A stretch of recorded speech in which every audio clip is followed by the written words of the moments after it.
chers cadres et partenaires du système éducatif congolais, tout protocole confondu. C'est avec beaucoup de peine et de tristesse que nous avons fait des scènes d'immoralité produites par des élèves bien identifiés pour les vidéos pornographiques et d'autres encore constituées de filles et de garçons exhibant des danses obscènes en cours d'être identifiés. Concernant la vidéo pornographique, il s'agit bel et bien des élèves de la 3e des humanités littéraires, ancienne 5e littéraire, qui sont 1.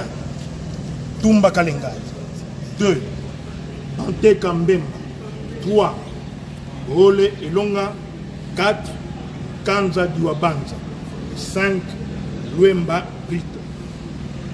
Et l'élève fille Kanyeba de la 1e des humanités littéraires, ancienne 3e littéraire, du collège Saint-Georges. Voyant que les faits ont touché les sensibilités de toutes les couches de la société et qu'ils ont exposé l'uniforme scolaire ayant les cuissons du collège Saint-Georges, considérant le règlement intérieur de toutes les écoles des frères chrétiens en son article 42 au point 10 qui stipule détenir les documents immoraux ou se livrer aux actes immoraux entraîne une exclusion définitive de l'école. C'est ainsi que j'ai convoqué de manière urgente le conseil de discipline extraordinaire pour statuer sur ce dossier. Après débat et délibération, nous avons confirmé les articles en excluant définitivement du collège Saint-Georges les élèves 6 identifiés, le procès verbal faisant foi. Je tiens à informer l'opinion publique que sur instruction de son Excellence le ministre de l'EPST, Tony Mwaba, que ces élèves inciviques et immoraux sont interdits d'être inscrits dans les écoles sur toute l'étendue du territoire national. Si d'autres cas concernant d'autres élèves de notre école sont dénichés, nous ne tarderons pas à appliquer les mêmes dispositions.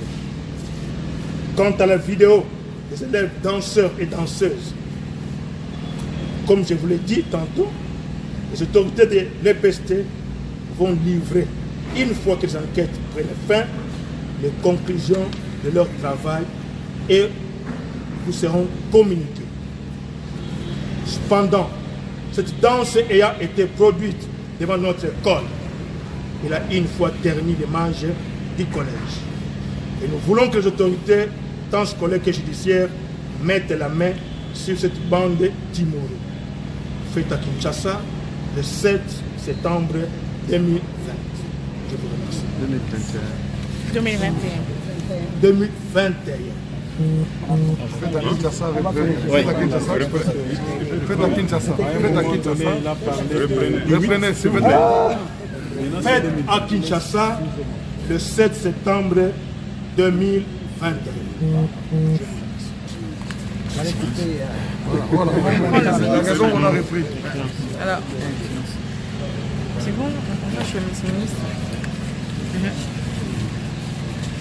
Monsieur le ministre, vous avez personnellement suivi cette question de la vidéo pornographique des élèves publiée sur les réseaux sociaux depuis dimanche. Est-ce que vous êtes satisfait de la résolution ou de la sanction qui a été prise?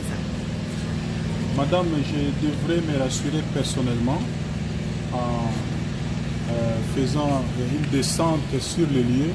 Vous le constatez bien, on est au collège Saint-Georges.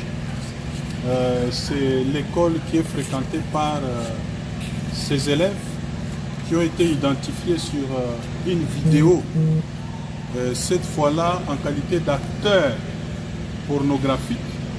Et ils nous ont livré cette scène qui a choqué toutes les sensibilités parce que la vidéo a fait le tour du monde.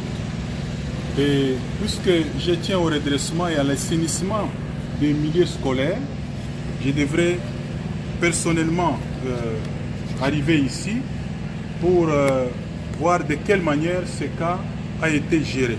Comme vous venez de le suivre, ces élèves bien identifiés sur la première vidéo viennent d'être exclus définitivement de cet établissement public scolaire. Parce que, comme on l'a dit, ce sont des immoraux. Ils ont transformé les milieux scolaires en site hollywoodien de tournage de films, même pornographiques. Quand vous voyez la manière dont ils se sont livrés, vous comprenez que ces élèves sont très dangereux. Quel que soit leur âge, si ce sont des mineurs, je crois que la loi sur la protection de l'enfant, qui organise la protection sociale, pénale et juridique des enfants, s'en occupera parce qu'il y a aussi des aspects pénaux. Mais ici, nous venons de prendre des mesures disciplinaires, des mesures administratives telles que les prévoient nos textes et ils sont exclus. Pour le reste, dans le deuxième groupe de la vidéo, les enquêtes se poursuivent pour identifier encore ces élèves parce qu'ils doivent subir également la même rigueur de la loi. Les autres, c'est-à-dire tout ce qui a été fait jusqu'ici, nous allons également saisir les autorités judiciaires pour qu'ils prennent en charge les aspects pénaux.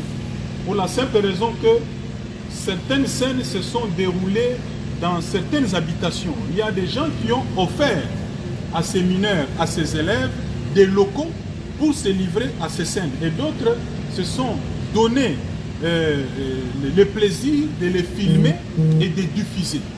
Alors on devra établir la responsabilité de tout un chacun, que ce soit les parents. Je crois que la justice a plus de pouvoir et plus de marge de manœuvre que nous.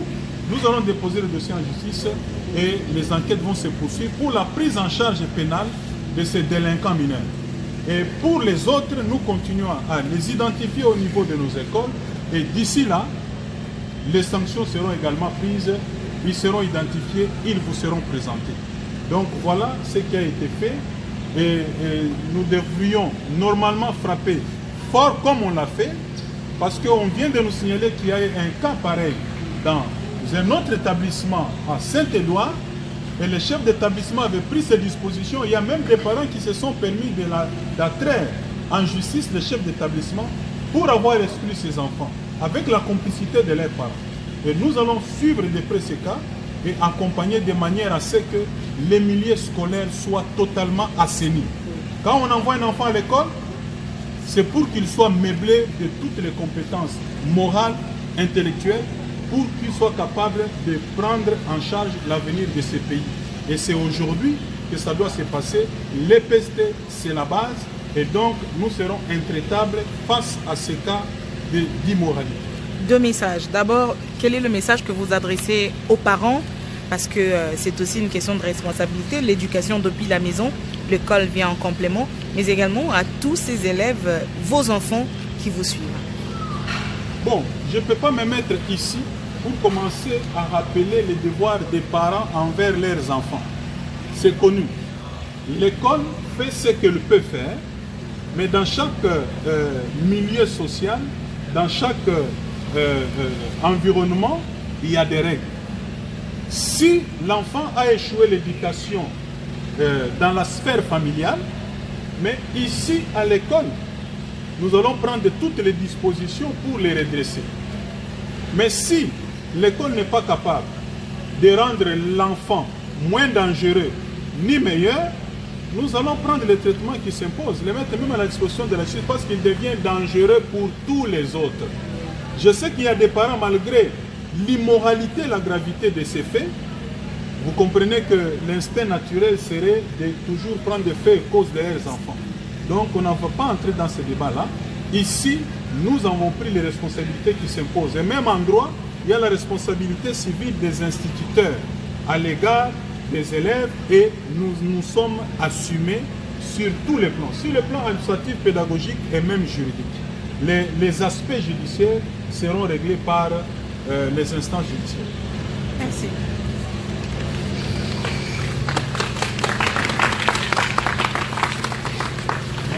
Merci.